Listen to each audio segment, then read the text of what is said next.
வணக்கம் நேர்களே, இது ஷர்மிளா டாக்கீஸ். நான் உங்கள் டாக்டர் ஷர்மிளா. எல்லா மெயின் ஸ்ட்ரீம் சேனல்ஸும் யூடியூப் மீடியாவும் நீங்க பாத்தீங்கன்னா, விஜயோடைய மாநாட பத்தி தான் பக்கம் பக்கமா பேசிட்டு இருக்காங்க. இதற்கிடையில் நேற்று அமித்ஷா பேசின விஷயம் என்ன அப்படிங்கிறதும் வந்து மக்கள் தெரிஞ்சுக்கணும். தமிழ்நாட்டுல வந்து பேசியிருக்கிறாரு. பாஜகவுடைய பூத் கமிட்டி சம்பந்தமான மாநாடுல வந்து அவர் பேசியிருக்கிறாரு. பல முக்கியமான விஷயங்கள வந்து பேசியிருக்கிறாரு. இது எல்லாத்தையும் வந்து நம்ம டீகோட் பண்ண வேண்டிய ஒரு தேவை இருக்கு. அதுக்கு தான் இந்த காணொளி. ஃபர்ஸ்ட் அண்ட் ஃபார்மோஸ்ட் வழக்கம் போல மோடி வந்தா உருட்டுற அதே உருட்ட வந்து அமித்ஷாவும் உருட்டியிருக்காரு. அதாவது தமிழ் பாரம்பரியம், கலாச்சாரம், தமிழ்நாட்டு மக்கள் மீது எங்களுக்கு அளவு கடந்த அன்பு இருக்கு. அந்த அன்பு எல்லாம் இருக்குன்னாலும் எங்களால தமிழ்ல பேச முடியலையேன்னு எங்களுக்கு ரொம்ப வருத்தமா இருக்கு. அப்படிங்கிற வழக்கமான உருட்ட உருட்டிட்டு, அப்புறம் இல கணேசன் அவர்களுக்கு வந்து இரங்கல் தெரிவிக்கிறாரு. பாருங்க சிபி ராதாகிருஷ்ணன் போன்ற ஒரு மரத்தமிழரை வந்து துணை ஜனாதிபதி பதவிக்கு வந்து வேட்பாளராக என்டிஏ கூட்டணி தேர்வு செய்திருக்கிறது. இதற்கு வந்து மோடிக்கும் நட்டாவுக்கும் வந்து நாம ஒரு நன்றி சொல்லணும் அப்படிங்கிற ஒரு விஷயத்த மேடையில பதிவு பண்றாரு. இதற்கிடையில் பாத்தீங்கன்னா திமுக தரப்புல எதிர்கட்சிகள் தரப்புல மாநாடு நடக்கக்கூடிய இடங்கள் எல்லாம் வழிநெடுக வந்து ஒரு போஸ்டர் ஒட்டப்பட்டது. அதாவது கடந்த நாடாளுமன்ற தேர்தல்ல ஒரு தமிழன் ஒடிசாவின் முதலமைச்சர் ஆகலாமா, ஒரு தமிழன் ஒடிசா மாநிலத்தை ஆளலாமா அப்படின்னு அமித்ஷா பேசிய விருப்பு பேச்ச அவங்க போஸ்டரா அடிச்சு ஒட்டியிருக்கிறாங்க. தமிழர்கள் மீது என்னமோ ரொம்ப அன்பு எடுக்கிற மாதிரி இவங்க நீலி கண்ணீர் வடிப்பாங்க. முதல்லயே உஷாராயிடுங்கடா அப்படிங்கிற ரேஞ்சுக்கு பல போஸ்டர்கள் சமூக வலைதளங்கள்ல பாத்தீங்கன்னா, அந்த போஸ்டர் வந்து ஒரு பெரிய பரபரப்பை ஏற்படுத்திச்சு. கோ பேக் அமித்ஷாவை விட ரொம்ப ஒரு ஸ்ட்ராங் மெசேஜா இந்த போஸ்டர் இருந்தது அப்படின்னு சொல்லலாம். அதுக்கப்புறம் பாத்தீங்கன்னா, திமுகவை வேரோடு அழிக்க வேண்டும் அப்படிங்கிற ஒரு விஷயத்த அழுத்தம் திருத்தமா சொல்றாரு.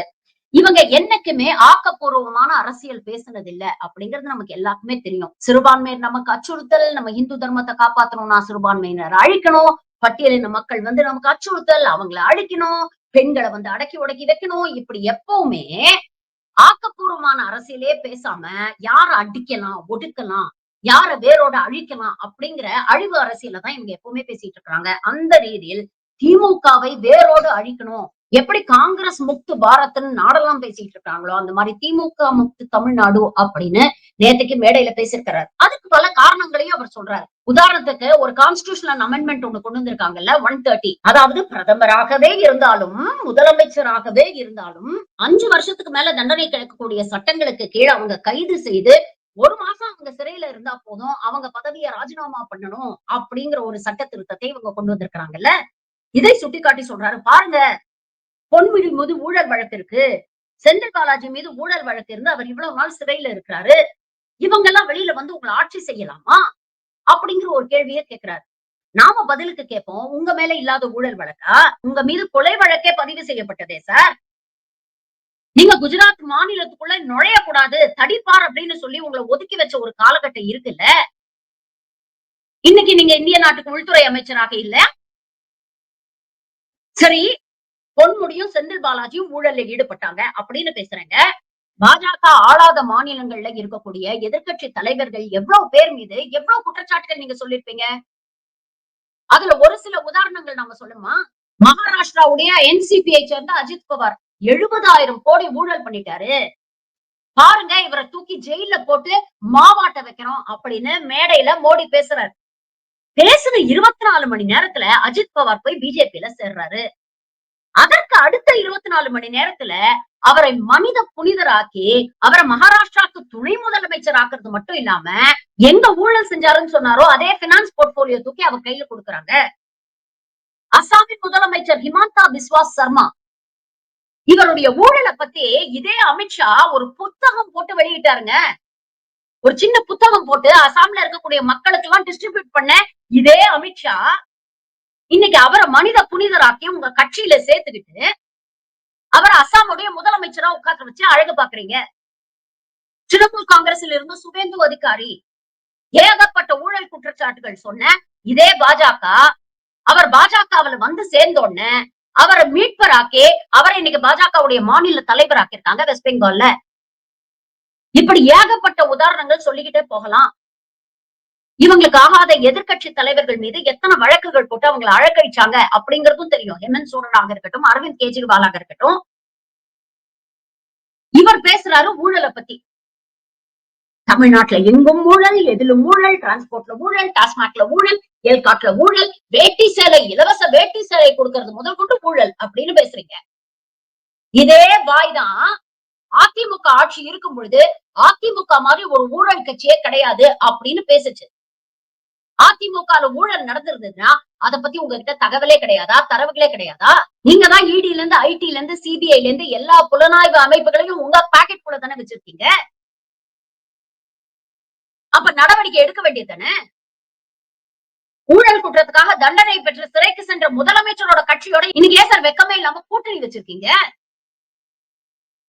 சரி, அதிமுக மீதுதான் நடவடிக்கை எடுக்கல. திமுக ஊழல் கட்சி, எங்கும் ஊழல் எதிலும் ஊழல் அப்படின்னு பேசுறீங்கல்ல, நடவடிக்கை எடுக்க வேண்டியதுதானே? போதுமான தரவுகள் ஆதாரங்கள் இருந்ததுன்னா இன்னைக்கு செந்தில் பாலாஜி மீதோ பொன்முடி மீதோ நடவடிக்கை எடுக்க வேண்டியதுதானே? 11 வருஷமா எதுக்கு வேடிக்கை பார்த்துட்டு இருக்கீங்க? அப்ப யாரை ஏமாத்துறதுக்காக இந்த பேச்செல்லாம் நீங்க பேசிட்டு இருக்கீங்க? உண்மையிலேயே ஊழல ஒழிக்கணும்னு நீங்க நினைச்சீங்கன்னா உங்க கட்சி செய்யக்கூடிய ஊழல முதல்ல ஒழிங்க. பீகார்ல ஒரு பக்கம் ஸ்பெஷல் இன்டென்சிவ் ரிவிஷன் நடத்திட்டு இருக்கும் போது இன்னொரு பக்கம் சிஏஜி ரிப்போர்ட் வருது. 70,000 கோடிக்கு கணக்கு இல்ல அப்படின்னு ரிப்போர்ட் வருது. இன்ஃப்ராஸ்ட்ரக்சர்ங்கிற பேர்ல 7 லட்சம் கோடி நீங்க ஊழல் பண்ணிருக்கீங்க அப்படின்னு சிஏஜி ரிப்போர்ட் சொல்லுது. ஆயுஷ்மான் பாரத்ல ஆரம்பிச்சு மேக் இன் இந்தியா வரைக்கும் எல்லாத்துலயும் ஊழல். மக்கள் கிட்ட இருந்து வரி அப்படிங்கிற பேர்ல அவ்வளவு லட்சம் கோடி வசூல் பண்றீங்க. ஆனா இன்னைக்கு தரமான சாலைகள் இல்ல, தரமான போக்குவரத்து இல்ல. இந்த ஊழலை பத்தி எல்லாம் நீங்க பேச மாட்டீங்க. அப்புறம் இவரை எப்படித்தான் சாணக்கியா சாணக்கியான்னு சொல்றாங்களோன்னு தெரியல. ஏன்னா கணக்குல பயங்கர கொசுவா இருக்கிறார். கடந்த தேர்தல்ல அதிமுக 21% வாக்கு வாங்குச்சு. பிஜேபி 18% வாக்கு வாங்குச்சு.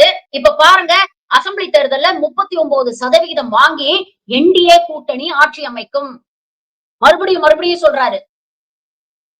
நேத்து மறுபடியும் மேடையில பேசியிருக்கிறாரு. என்டிஏ கூட்டணி ஆட்சி அமைக்கும். கூட்டணி ஆட்சி தான் அமையும். கூட்டணி ஆட்சிக்கு யார் முதலமைச்சர் அப்படிங்கிற பேச்சே எடுக்கல. எடப்பாடி அவர்களுடைய பேரே சொல்லல. ஆனா இன்னமும் வெக்கம் கெட்டு எதிர்க்கட்சி தலைவரான எடப்பாடி பழனிசாமி அவர்கள் இன்னும் இவருடைய பேச்சுக்கு முட்டு கொடுத்துட்டு இருக்காரு. இப்போவாவது புடிச்சுக்க மாட்டீங்களா? இப்போவாவது கேள்வி கேட்க மாட்டீங்களா? இப்போவாவது பதில் சொல்ல மாட்டீங்களா? அதிமுக தனி பெரும்பான்மையோட தான் அங்க ஆட்சி அமைக்கும். கூட்டணி அப்படிங்கிறது தேர்தல் வரைக்கும் தான், ஆட்சியில பங்கு கிடையாதுன்னு சொல்றதுக்கு என்ன தயக்கம் உங்களுக்கு? அப்போ இதுல ஒரே ஒரு காரணம் தான் இருக்கு. ஏற்கனவே இதெல்லாம் முதல்லயே கூட்டணி வைக்கும் போது பேசி முடிவு பண்ணிட்டீங்க. எடப்பாடிக்கு நல்லாவே தெரியும். என்டிஏ கூட்டணி அப்படி தப்பி தவறி தமிழ்நாட்டுல ஜெயிச்சிருச்சுன்னா பாஜக ஆட்சியில் பங்கு வகிக்கும் அப்படிங்கிற உடன்பாட ஒத்துக்கிட்டு தான் நீங்க கூட்டணி வச்சிருக்கீங்க. ஆனா அத மக்கள் கிட்ட சொல்லாம மக்களையும் ஏமாத்திட்டு இருக்கீங்க. இந்த கணக்கு எவ்வளவு அபத்தமா இருக்குன்னு பாருங்க. நாடாளுமன்ற தேர்தல்ல அதிமுகவும் பாஜகவும் தனித்து தான் போட்டியிட்டாங்க. அப்ப மேடை மேடையா அதிமுக என்ன பேசுச்சு? இவங்களோட கூட்டணி வச்சதுனாலதான் இன்னைக்கு நாங்க இந்த நிலைமைக்கு வந்துட்டோம். ஜெயக்குமார் சொல்லல, ராயபுரத்துல முடிசூடா மன்னனா நான் இருந்தேன். இவங்களால பாருங்க நான் தெருக்கோடிக்கு வந்துட்டேன் அப்படின்னு பேசல. ஒவ்வொரு மேடையிலும் அதிமுக தலைவர்கள் என்ன சொன்னாங்க? இனி இந்த ஜென்மத்துல பாஜகவோட கூட்டணி இல்ல அப்படின்னு பேசிதானே மக்களை ஏமாத்தி ஓட்டு வாங்குனீங்க. நீங்க பேசின பேச்ச ஒரு சாரார் நம்பிதானே உங்களுக்கு 21% வாக்கு கொடுத்தாங்க. இன்னொரு பக்கம் பாஜகவுடைய அண்ணாமலை என்ன பேசினாரு? எடப்பாடி எவ்வளவு கழுவி கழுவி ஊத்துனாரு. அதே அண்ணாமலை இன்னைக்கு வெக்கமே இல்லாம எடப்பாடியை முதல்வராக கொண்டு வந்து அமர்த்துவோம் அப்படின்னு பேசுறாரு. உங்களுக்கு எல்லாம் வெக்கமா இல்ல? கேட்டா அது போன மாசம், இது இந்த மாசம் அப்படின்னு வடிவேல் கணக்குக்கு டயலாக் பேசுறீங்க. மக்களை என்ன முட்டாள் நினைச்சிட்டு இருக்கீங்களா? அது எப்படி அந்த 18% எப்படி வந்தது பாஜகவுக்கு? உங்க கூட்டணியில பாமக இருந்தது. இன்னைக்கு பாமக எங்க இருக்கு? அதிமுக கூட்டணியில தேமுதிக இருந்தது. இன்னைக்கு தேமுதிக எங்க இருக்கு? எவனுமே அதிமுக பாஜக கூட்டணிய கொம்ப வச்சு கூட சீண்ட மாட்டேங்கிறான். ஒரு சேஃப் டிஸ்டன்ஸ் மெயின்டைன் பண்றாங்க. ஏன்? ஏன்னா எல்லாருக்கும் நல்லா தெரிஞ்சிருக்கு பாஜக எங்க இருக்கோ அது அழிவுக்கான இடம் அப்படின்னு. இந்த லட்சணத்துலதான் திமுகவை வேரோட அகற்றுவோம் அப்படின்னு பஞ்சு டயலாக் பேசுறீங்க. திமுக தலைவர்கள் தான் இன்னைக்கு தமிழ்நாட்டுடைய ஆணி வேரா இருக்கிறாங்க. கருத்தியல் ரீதியாக தன்னை பெரியாரும், அரசியல் ரீதியாக பேரறிஞர் அண்ணாவும், முத்தமிழறிஞர் டாக்டர் கலைஞரும் ஏற்படுத்தின ஸ்ட்ராங்கான வேர் இது. அந்த கருத்தியல் வேர் இங்க ஸ்ட்ராங்கா இருக்கிறதுனால தான் உங்களால திராவிட மாடல் ஆட்சியை அசைச்சு கூட பார்க்க முடியல. திமுகவை வேரோட அழிக்கணும்னு சொல்றீங்களே, திமுகவை வேரோட அழிக்கணும்னு முயற்சி பண்ணீங்கன்னா இன்னைக்கு தமிழ்நாடே இருக்காது. இது இந்த வாத்து தங்க முட்டை இட்ட கதை தான். ஒரு வாத்து தினமும் ஒரு தங்க முட்டை இடுது அப்படிங்கறதுனால பேராசைப்பட்டு ஒருத்தன் வாத்தோடைய பயத்தையே அறுத்துட்டான். முதலுக்கே மோசமா போயிடுச்சான். நீங்க பேசுற கதை அப்படிதான் இருக்கு. திராவிடத்தை நீக்கின ஒரு தமிழ்நாடு உங்களால பார்க்கவே முடியாது. இப்படி அறிவு கெட்டுத்தனமா நீங்க பேசிட்டு இருக்கிறதுனாலதான் 3 நாடாளுமன்ற தேர்தலாக தமிழ்நாடு உங்களை நிராகரிச்சுட்டு வருது. மக்களுக்கான அரசியல் நீங்க என்னைக்கு பேசிருக்கீங்க? அவ்வளவு பெரிய மேடையில கீழடியை பத்தி ஏதாவது வார்த்தை பேசுனீங்களா? கீழடி அகழ்வாராய்ச்சிக்கு நாங்க ஏன் இன்னும் ஒப்புதல் கொடுக்க மாட்டேங்கிறோம், அதற்கான வலுவான காரணங்கள் ஏதாவது சொன்னீங்களா? தமிழ்நாட்டுக்கு வர வேண்டிய கல்வி நிதியை கொடுக்காம புடிச்சு வச்சுக்கிட்டு பிடிவாதம் பண்றீங்களே, அதற்கான நியாயமான ஏதாவது காரணம் உங்களால சொல்ல முடியுதா? மாறாக உருட்டுறீங்க. ஜிஎஸ்டில பாருங்க, நாங்க ரிஃபார்ம்ஸ் கொண்டு வந்துட்டோம். எப்போ? 8-10 வருஷமா மக்களுடைய உழைப்ப, மக்களுடைய வேர்வைய, மக்களுடைய ரத்தத்தை வரி அப்படிங்கிற பேர்ல உறிஞ்சிட்டு இப்ப ரிஃபார்ம்ஸ் கொண்டு வரீங்களா? ஜிஎஸ்டி ரிஃபார்ம்ஸ் பத்தி பேசுறவங்களுக்கு ஏன் பெட்ரோல்ல நடக்கக்கூடிய ஊழலை பத்தி பேச முடியல?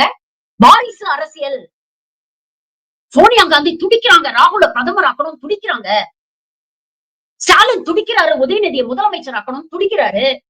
நீங்க என்ன சார் பண்ணீங்க? உங்க மகன் ஜெய்ஷாக்கு என்ன தகுதி இருக்கு பிசிசிஐயோட சேர்மனா இருக்கிறதுக்கு? அதற்கான படிப்பு ஏதாவது படிச்சிருக்காரா? இல்ல கிரிக்கெட்ல தான் அந்த ஆளுக்கு அறிவு இருக்கா? என்ன அடிப்படையில கொண்டு போய் பிசிசிஐ சேர்மனா உட்கார வச்சிருக்கீங்க? இந்த கடந்த 11 ஆண்டுகள்ல ஜெய்ஷாவுடைய சொத்து மதிப்பு மட்டும் 19,000% அதிகரிச்சிருக்கு. 1-2 இல்லங்க, 19,000%. யாருடைய பணம் இதெல்லாம்? அப்புறம் இன்னொரு உருட்டு, 1,00,000 கோடிக்கு நாங்க திட்டங்கள் வச்சிருக்கோம், தமிழ்நாட்டுல வேலை வாய்ப்பை உருவாக்க போறோம், இங்க வேலை வாய்ப்பு கொடுக்கக்கூடிய செமிகண்டக்டர் ஃபேக்டரிய உருட்டி மிரட்டி குஜராத்துக்கு கூட்டிட்டு போன கூட்டம் தானே நீங்க? உண்மையிலேயே தமிழ்நாட்டு இளைஞர்கள் மீது அக்கறை இருக்கு, அவங்களுக்கு வேலை வாய்ப்பு ஏற்படுத்தி கொடுக்கணும், வாழ்வாதாரம் ஏற்படுத்தி கொடுக்கணும்னு உங்களுக்கு அக்கறை இருந்ததுன்னா இங்க வரக்கூடிய ஃபேக்டரிய எதுக்கு உருட்டி மிரட்டி குஜராத்துக்கு கூட்டு போறீங்க?